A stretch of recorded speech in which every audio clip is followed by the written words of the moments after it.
آج جہاں باقی عبادتوں میں سستی ہو رہی ہے، دعاؤں میں بھی لوگ پیچھے چلے جا رہے ہیں، مانگتے ہی نہیں ہے، اور مانگتے ہیں تو پتہ نہیں کس اسٹائل سے مانگتے ہیں، توجہ نہیں ہوتی۔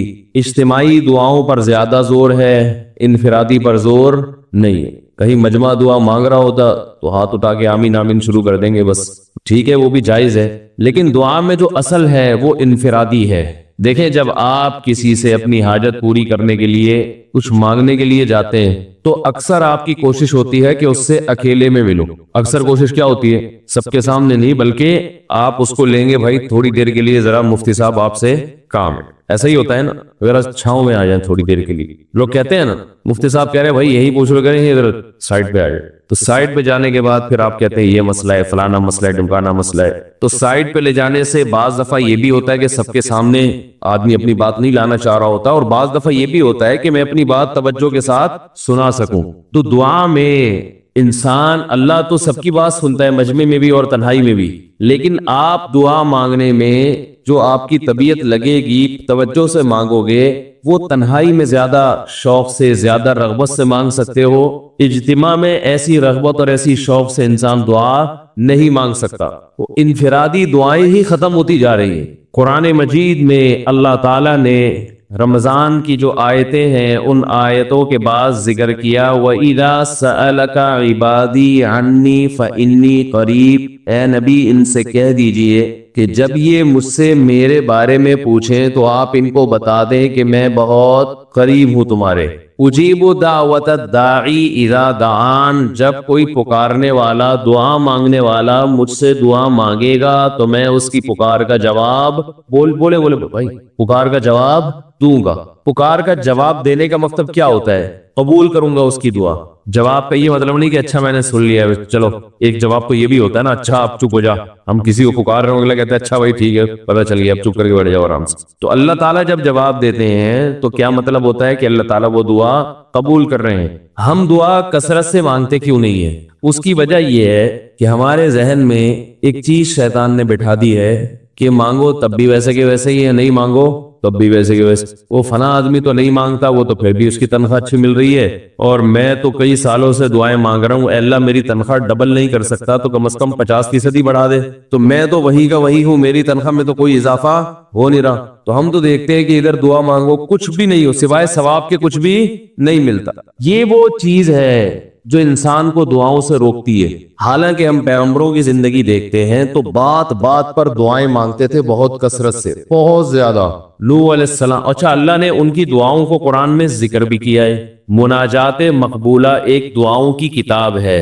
حضرت مولانا اشرف علی تھانوی رحمہ اللہ تعالی نے قرآن اور حدیث کی دعاؤں کو ایک چھوٹی سی کتاب میں جمع کر کے ایک ہفتے پہ ڈیوائیڈ کر دیا ہے اس کو، کہ آپ روزانہ ان میں سے ایک حصہ پڑھیں گے تو پورا ہفتے میں وہ تقریباً تمام دعائیں کور ہو جائیں گی جو قرآن و سنت میں بیان کی گئی ہیں۔ وہ کتاب ضرور خریدیں، رکھیں اپنے پاس، مناجات مقبولہ کے نام سے۔ تو ہم دعا کیوں نہیں مانگتے؟ مسئلہ ہمارے ساتھ یہ ہے کہ ہم کہتے ہیں کہ جو مانگتا ہے وہ بھی وہینچ کا وہینچ، اور جو نہیں مانگتا ہے وہ بھی کوئی سرخاب کے پر تو لگ نہیں جاتے کوئی مانگ رہا ہو تو۔ یہ وہ مسئلہ ہے جس کی وجہ سے لوگ دعائیں مانگنے میں بخل سے کام لیتے ہیں، جبکہ پیغمبر کثرت سے دعائیں مانگا کرتے تھے، بہت زیادہ۔ جو پچھلی آسمانی کتابیں ہیں ان میں لکھا ہوا ہے کہ یعقوب علیہ السلام اتنی کثرت سے دعائیں مانگا کرتے تھے کہ سجدے میں جا کے کہ ان کے یہ جو گھٹنے ہیں اور سر میں سخت نشان بن چکے تھے، وہ جگہ زمین پہ لگ کے سخت ہو جاتی ہے نا، تو اتنی کثرت سے دعائیں، اتنی کثرت سے دعائیں۔ ہم نے جن بزرگوں کے ساتھ ٹوٹا پھوٹا وقت گزارا ان کو دیکھا کہ وہ دعا بہت لمبی لمبی دعائیں مانگا کرتے تھے، بہت لمبی۔ ہمارے شیخ کے سامنے جب کوئی آیا کرتا تھا دعا کے لیے کہتا تو ہاتھ اٹھائے بغیر ویسے ہی اس کو ایک دعا کا جملہ کہہ دیا کرتے تھے۔ کسی نے کہا کہ آپ ہاتھ اٹھا کے اس کے لیے دعا کیوں نہیں مانگتے؟ تو فرماتے تھے کہ جب میں ایک دفعہ ہاتھ اٹھا لیتا ہوں تو پھر اتنی آرام سے نیچے گراتا نہیں، کیونکہ پھر اللہ کے دربار میں اب ہاتھ اٹھا لیے تو پھر تو ایسا ان کا دل لگتا تھا، مانگتے چلے جاتے تھے، مانگتے چلے جاتے تھے۔ تو بات یہ ہے کہ جب یہ یقین پیدا ہو جائے کہ جس خالق نے ہمیں پیدا کیا ہے اور جس نے ہمیں مانگنے کا حکم دیا ہے، اس کے سامنے جب ہاتھ اٹھا کے گڑگڑائیں گے تو وہ تھوڑا نہیں دے، وہ دعا لازمی قبول کرے گا، اور وہ لازمی ہماری مانگی ہوئی چیزیں ہمیں عطا کرے گا۔ یہ جذبہ اور یہ نیت جب انسان میں پیدا ہو جائے تو پھر اس کا دعاؤں میں دل لگتا ہے۔ کیسے نہیں لگے گا؟ آپ سوچے کہ آپ کو کوئی بتا دے کہ یہ جو سیٹھ صاحب ہے بہت بڑے، آپ جا کے ان سے مانگو، یہ ٹائم نکال کے بیٹھے ہوئے، جتنا مانگو گے، جو مانگو گے یہ دیں گے، تو اب آپ بتاؤ، آپ یہ کہو گے کہ میرے پاس مانگنے کا ٹائم نہیں ہے؟ ایسے موقع پہ آپ یہ کہو گے؟ آپ جائیں گے اور بسم اللہ کر کے شروع ہو جائیں گے۔ آپ بولیں گے سر یہ مجھے 10 فائلیں چاہیے بحریہ ٹاؤن کی، آپ سوچو گے 10 نہیں ملی تو 9 تو مل جائیں گی۔ سر مجھے یہ بھی چاہیے، مجھے یہ بھی چاہیے، مجھے یہ بھی چاہیے، اور آپ کو یقین ہو کہ یہ دے رہا ہے، تو آپ کبھی بھی کنجوسی سے کام نہیں لو۔ پھر آپ یہ نہیں کرو گے کہ آپ مانگتے ہوئے جو ہے نا، اس سے آپ جب مانگ رہے ہو تو آپ کی کبھی ادھر دیکھ رہے ہو، کبھی ادھر دیکھ رہے ہو، کبھی ناک میں انگلی گھما رہے ہو، کبھی سر میں کھجا رہے ہو، کوئی آ کے اس دوران آپ کو چھیڑے گا تو آپ کہو گے یہاں سے دفع ہو جاؤ، میں کام کر رہا ہوں۔ ایک بندہ سخاوت جوش میں آیا ہوا ہے ابھی، اور فائلیں بحریہ ٹاؤن کی فری میں بانٹ رہا ہے۔ اس نے کہا بھائی جتنی مانگو گے دے دوں گا، اور جو مانگو گے دے دوں گا، تو ابھی تو میرے پاس ٹائم کم ہے، مقابلہ بہت سخت ہے۔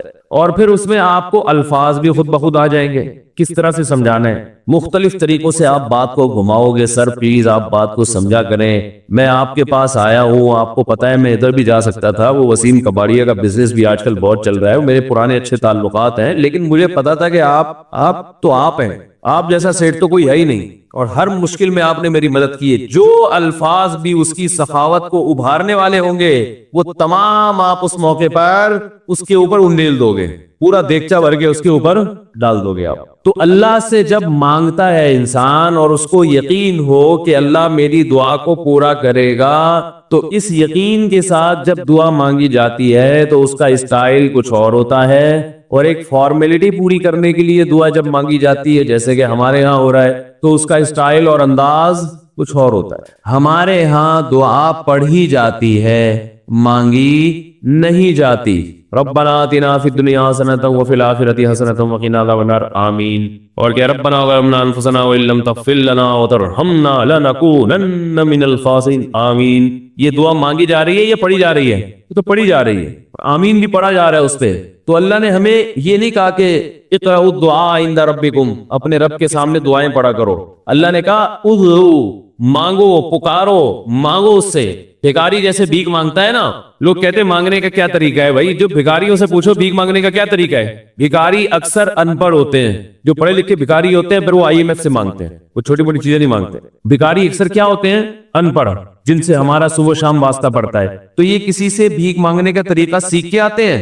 بھائی کسی سے طریقہ سیکھ کے آتے ہیں کہ یار وہ ذرا فلاں بندے سے چندہ مانگنا، ذرا طریقہ بتانا؟ اگر کوئی بتائے گا بھی تو وہ کہے گا تو اپنے پاس رکھ، مجھے پتا ہے مجھے جیب اپنی کیسے بھرنی ہے۔ اس موقع پہ جو اس کی حالت دیکھ کے نا، وہ اپنا منہ بھی ٹیڑھا بیڑھا کرے گا، کپڑے بھی پھٹے پرانے، اور بہت گھمائے گا بات کو، ایسے منہ بنائے گا جیسے دنیا میں اس سے زیادہ غریب اور محتاج کوئی ہے ہی نہیں۔ سحری پانی سے کیے میں نے، گھر میں بچے بھوک سے بلک رہے ہیں، ایسی کہانیاں سنائے گا، ایسی کہانیاں سنائے گا۔ تو یہی حال انسان کا ہے جب اسے پتا ہو کہ میرا رب جو مانگوں گا وہ دے گا مجھے، تو پھر اس کے بھیک مانگنے کا انداز اور جو دعا مانگنے کا اسٹائل ہے وہ خود بخود فطرت اسے سکھا دیتی ہے، خود بخود اس کے اندر الفاظ آنا شروع ہو جاتے ہیں کہ ایسے مانگنا چاہیے۔ لیکن پرابلم یہ ہے، مسئلہ یہ ہے کہ دل میں یہ بات بیٹھ چکی ہے کہ قبول نہیں ہو رہی۔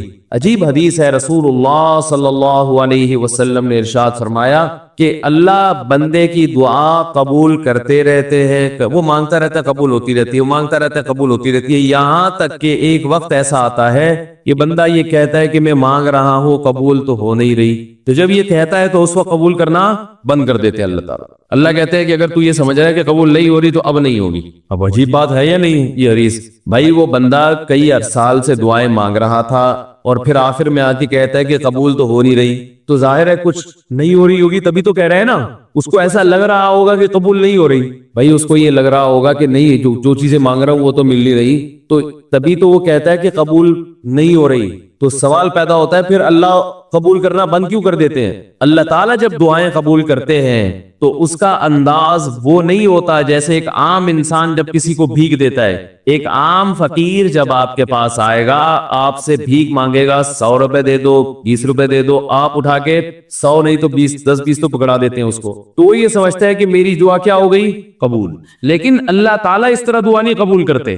اگر اللہ اس طرح سے دعائیں قبول کرنا شروع کر دیں تو پھر یہ معاملہ غیب کا نہیں رہے گا. ادھر آپ نے دعا مانگی, اے اللہ میرے کاروبار کو بڑھا دے, لیلۃ القدر میں رو کے دعا مانگی, اور صبح صادق کے وقت آپ کا فون آیا کہ آپ کا کنٹینر کسٹم والوں کے شر سے محفوظ ہو گیا ہے, سمجھ میں پاس ہو گیا ہو, اور آپ کی چیز ڈبل قیمت پہ بک گئی ہے. پھر آپ نے دعا مانگی, اے اللہ تیری رحمت اس وقت جوش میں آئی ہوئی ہے, تو ایسا کر میرا بچہ بھی پاس ہو جائے, اس کے نمبر اچھے آ جائیں. ادھر فون آیا کہ آپ کا بچہ پہلی پوزیشن سے کامیاب ہو گیا. پھر آپ نے کہا آج اللہ کی رحمت بہت جوش میں آئی ہوئی ہے, اے اللہ میری بیوی بھی ٹھیک ہو جائے. تو بیگم صاحبہ کا فوراً فون آ گیا کہ میں ٹھیک ہو گئی ہوں.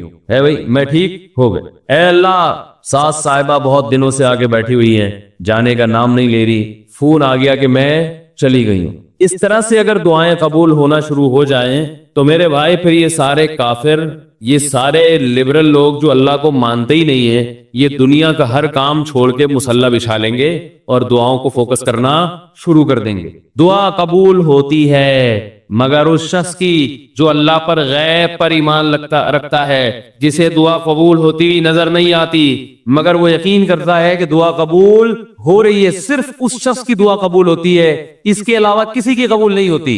بہت مشکل ہے بھائی سمجھانا. دعا سب کی قبول ہوتی ہے کا مطلب پتہ ہے, سب کی مطلب ان سب کی کہ جو یہ یقین رکھتے ہیں کہ قبول ہوتی ہوئی نظر نہیں آ رہی پھر بھی قبول ہو رہی ہے, ان لوگوں کی قبول ہوتی ہے دعا. حدیث سے پتہ چلتا ہے, اور اصل میں دعا مانگتے ہی یہی لوگ ہیں. اب آپ کہیں گے بھائی نظر تو آ نہیں رہی, جب میں جو چیز مانگ رہا ہوں وہ مل نہیں رہی, تو کیا ایسے قبول کرنا کیا ہے بھائی؟ یہ تو مشورے مل رہے ہیں ہمیں کہ پھر بھی مانگتے رہو. تو ہم نے وہ ایک فقیر تھا نا, ایک سیٹھ صاحب کے پاس آیا, کہنے لگا کہ بھائی ذرا کچھ پیسے مل جائیں گے, گھر میں ضرورت ہے. اس نے کہا اتنے ہٹے کٹے ہو کے بھیک مانگتے ہو, شرم نہیں آتی؟ اس نے کہا فی الحال میں نے آپ سے بھیک مانگی ہے, مشورہ نہیں مانگا. جب مشورہ مانگو تو اس وقت مشورہ دے دینا کہ بھیک مانگنا میرے لیے مناسب ہے یا نہیں ہے بھائی. ابھی میں آپ سے پیسے مانگ رہا ہوں مشورے کے لیے, پھر کوئی اور ٹائم انشاءاللہ رکھ لیں گے, اس میں آپ سے مشورہ لوں گا کہ میرے جیسے آدمی کو بھیک مانگنا مناسب ہے یا نہیں. تو آپ کے ذہن میں بھی یہ خیال آ رہا ہوگا کہ ہم اللہ سے دعا مانگتے ہیں اور اللہ کی طرف سے جو چیز جو ہم مانگ رہے ہیں وہ تو مل نہیں رہی, بلکہ اللہ کی طرف سے مشورے مل رہے ہیں کہ مانگتے آؤ قبول ہو رہی ہے, تو ہوتی ہوئی تو نظر نہیں آ رہی. کیا خیال ہے بھائی؟ ہوتی قبول ہوتی ہوئی نظر تو نہیں آ رہی. تو یاد رکھے دعا تو لازمی قبول ہوتی ہے. اگر آپ کو قبول ہوتی ہوئی نظر نہیں, دعا قبول ہونے کے انداز مختلف ہیں. اللہ تعالیٰ کے جس طرح سے قبول کرتے ہیں نا, وہ عام لوگوں کی طرح نہیں آپ کو چیزیں پکڑا دیتے. یہ تو غیب سے معاملہ ختم ہو جائے گا. اللہ کی حکمت کا تقاضا یہ ہے کہ اس طرح سے قبول کرو کہ قبول ہو مگر اس کو پتا نہ چلے, کیونکہ وہ اللہ کا دربار ہے, اس کی کچھ قیمت ہے کہ وہ ہر ایک کو مانگنے کی توفیق نہیں دیتا. بھائی آپ نے کبھی دیکھا کہ کوئی سیٹ ایسی دکان کھول کے بیٹھ جائے کہ آؤ جو مانگو میں دوں گا؟ ایسے تو کیا ہوگا کہ پورا نظام خراب ہو جائے گا نا.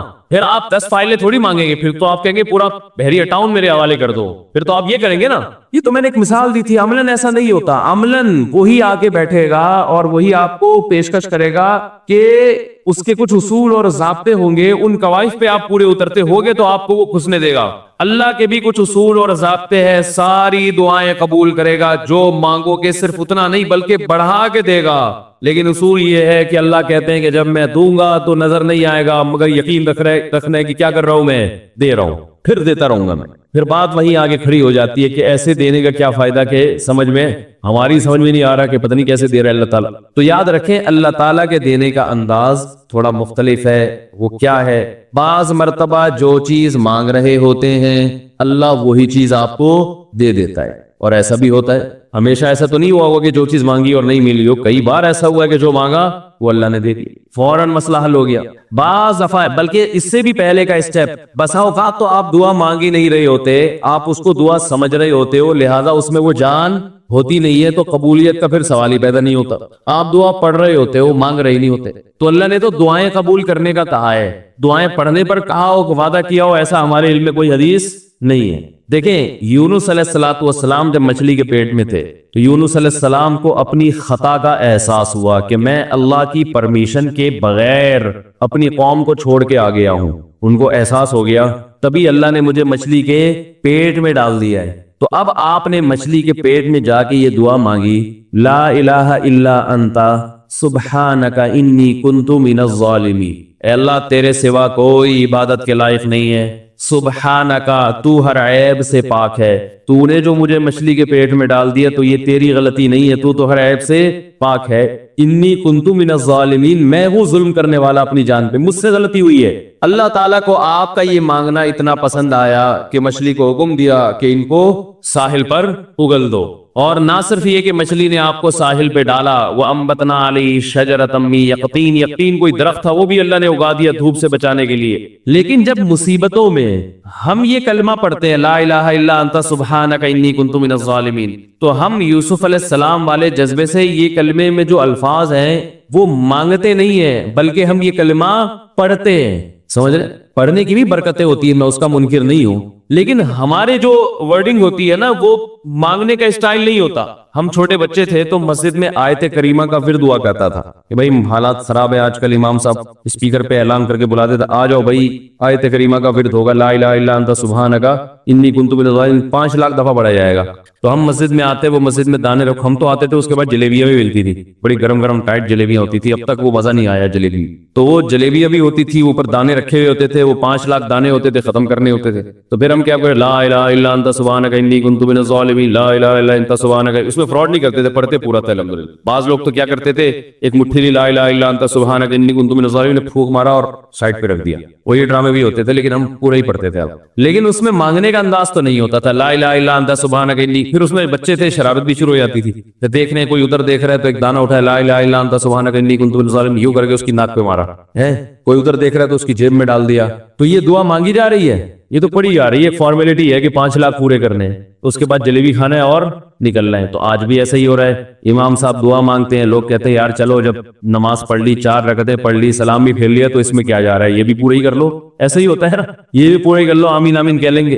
امام صاحب ڈرائیور ہیں, ہم پیچھے مقتدی ہیں, تو جہاں اتاریں گے وہی اتریں گے ہم لوگ, پہلے تو نہیں اتر سکتے. تو یہ ایک لوگوں کے ذہن میں تصور ہے.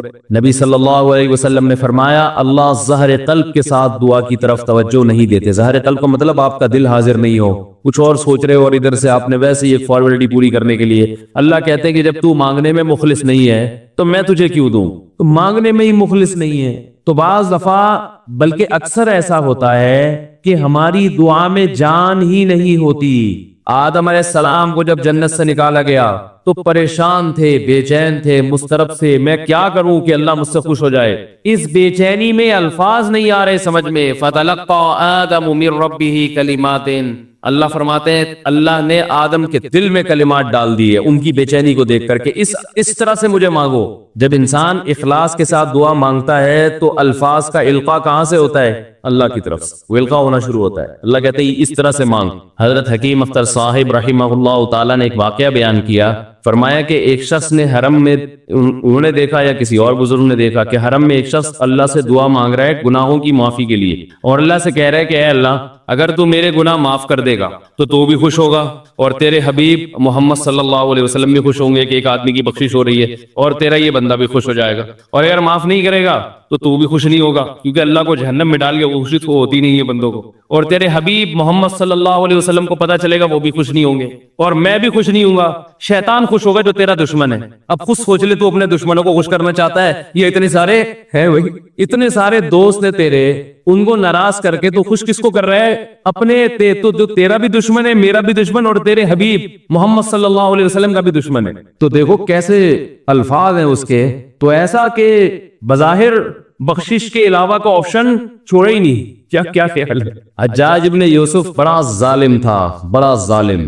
موت کا جب وقت آیا, تھے یہ لوگ ایمان والے, چاہے ظالم تھے, بدعمل تھے, لیکن اللہ پر ایمان بہرحال رکھتے تھے. ان کو پتا تھا کہ میں غلط کر رہا ہوں. جب موت کا وقت آیا تو کہنے لگا کہ اے اللہ لوگ کہتے ہیں کہ تو مجھے نہیں بخشے گا, لوگ کہتے ہیں کہ میرے جیسے گناہگار کو تو نہیں بخش سکتا.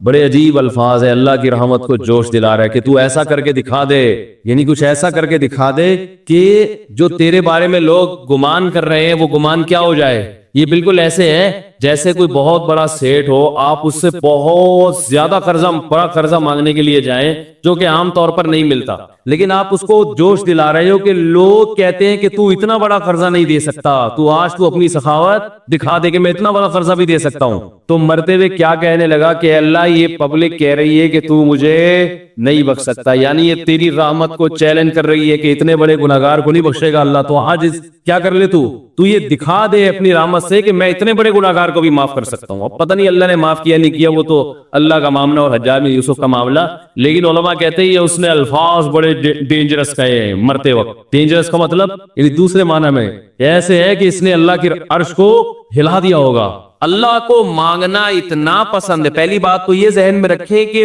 اس سے بڑی کوئی عبادت نہیں ہے دعا سے, اور دعا سے مشکل کوئی عبادت نہیں ہے. نماز پڑھنا آسان ہے, زکات دینا آسان ہے, روزہ رکھنا بھی آسان. سب سے مشکل کام کیا ہے؟ دعا مانگنا. اسی وجہ سے ہم نے جن لوگوں کو دیکھا کہ وہ واقعی دیندار ہے, اللہ والے ہیں, ہم نے صرف انہی کو دعائیں مانگتے ہوئے دیکھا ہے. عام لوگوں کو ہم نے دعاؤں کو اتنا فوکس کرتے ہوئے نہیں دیکھا. وہ دوسری چیزوں کو زیادہ فوکس کرتے, دعاؤں پہ زیادہ زور نہیں ہوتا ان کا. وظیفوں پہ تو ہوگا صبح شام, یہ والا اتنی دفعہ, وہ والا اتنی دفعہ, وہ بھاگ گئی واپس آ جائے اس کے لیے اتنی دفعہ, وہ جا نہیں رہی اس کے لیے اتنی دفعہ. یہ وظیفوں پہ تو ہوگا زور. ایسے ہوتا ہے نا ہاتھ اٹھا کے اللہ سے گڑگڑا کے مانگا جائے, یہ چیزیں کم. میں جب حج پہ گیا تو اپنے شیخ مرشد کے ساتھ تھا. پہلے ہی ہم نے ان کو دیکھا تھا بہت زیادہ دعائیں مانگتے ہیں, وہ بہت زیادہ ان کا دعاؤں میں دل لگتا ہے, بہت دعائیں مانگتے ہیں. تو مجھے کسی نے بتایا کہ یہ جب بیت اللہ کو دیکھتے ہیں تو اتنی لمبی دعا مانگتے ہیں کھڑے کھڑے کہ تم ان کے ساتھ ٹھہر نہیں سکتے. میں نے کہا کیوں نہیں ٹھہر سکتے, ہم جوان ہیں, ان کی عمر زیادہ ہو گئی اور ان کو کچھ بیماریاں بھی ہیں. تو میں نے کہا ہو جائے مقابلہ پھر, ٹھیک ہے, دیکھتے ہیں کون زیادہ لمبا ٹھہر لیتا ہے. تو جب بیت اللہ پہنچے, ان کی نظر بیت اللہ پہ پڑی, ذرا قریب گئے. یہ جو کہتے ہیں نا بیت اللہ پہ نظر پڑتے ہی وہیں ٹھہر جاؤ شروع ہو گئے, ایسا نہیں ہے. بیت اللہ پہ اگر نظر پڑی ہے آپ کی تو کوئی بات نہیں, اور قریب چلے جائیں. کوئی دوسرا عمل کرنے سے پہلے دعا مانگیں. پہلی نظر کا مطلب یہ ہوتا ہے کہ جب نظر پڑی ہے تو اب طواف شروع کرنے سے پہلے یا کوئی دوسرا عمل کرنے سے پہلے آپ جا کے دعا مانگیں. تو وہ دور سے نہیں بلکہ جتنا قریب جا کے مانگیں اتنا زیادہ اچھا. لوگ کیا کرتے ہیں, یوں منہ نیچے کر کے جا رہے ہوتے ہیں کہ پہلی نظر پڑ گئی تو پھر دعا کا موقع نکل جائے گا, تو یوں وہ جو ٹکرا بھی جاتے ہیں. کچھ نہیں ہوتا, نظر پڑ جائے تو اور تھوڑا قریب جا کے دعا مانگ. تو ان کو ہم نے دیکھا کہ انہوں نے دعا مانگنا شروع کی, میں بھی کھڑا ہو گیا ساتھ میں, ہم نے کہا چلو ہم بھی مانگتے ہیں. تو وہ اتنی دیر تک حالانکہ کمر میں بھی تکلیف, بیماریاں بھی ہے, شوگر بھی ہے, تو بالآخر میں نے ہتھیار ڈال. میں نے کہا میں اتنی دیر کھڑا نہیں ہو سکتا. اور میں پھر اب بیٹھتے ہوئے شرم بھی آ رہی تھی کہ وہ بولے کہ میری عمر زیادہ ہے اور یہ دیکھو ابھی شادیاں تو کرتا رہتا ہے, تو یہ کیا شادیاں کرے گا جو کھڑا نہیں ہو سکتا اتنی دیر. تو وہ اتنی دیر ہو گئی تو میں بیٹھ گیا آتے ہی. کئی ایسے ہمارے اکابر گزرے ہیں, بزرگ گزرے ہیں, 1 گھنٹہ 2 گھنٹہ 3 گھنٹہ. مرکز میں, تبلیغی مرکز میں کسی نے بتایا کہ ایک بزرگ کو میں نے دیکھا صبح اشراق کے وقت دعا مانگنا شروع کی ہے اور ظہر کی نماز میں اٹھے.